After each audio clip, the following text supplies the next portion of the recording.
Ganito sinalubong si ACT Teachers Representative Franz Castro pagbaba nito ng sasakyan sa Quezon City Prosecutor's Office. Napuno ng kantsaw at sigaw si Castro mula sa mga anti-CPP, NPA, NDF, mga suporter ng dating Pangulong Rodrigo Duterte.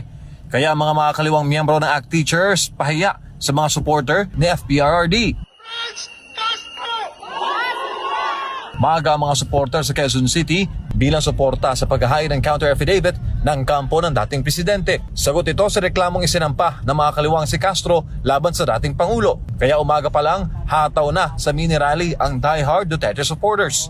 Ang iba sa kanila mula pa ng Visayas at Mindanao. Bitbit ng grupo ang mga placard na may katagang Protect Sara, lalo na't matindi ngayon ang pamumulitika kay Vice President Sara Duterte.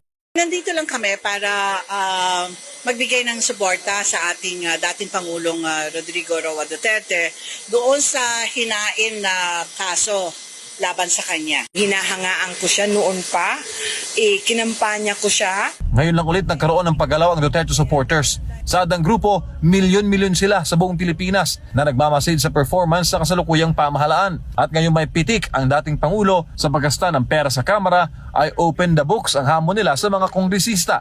So bilang isang public servant, karapatan namin na malaman kung saan napupunta ang pera ng kaban ng bayan. Siguro, sinasound off lang nila yung panawagan ni Pangulong Duterte na magkaroon ng transparency sa gobyerno.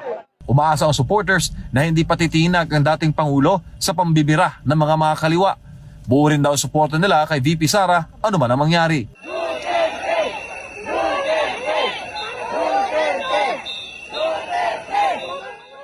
Pangako naman ng grupo na hindi sila hihinto sa pagbibigay suporta kay dating Pangulong Duterte. At kung kinakailangan, magsasagawa ulit sila ng mga kilos protesta tulad ganito sa mga susunod na araw.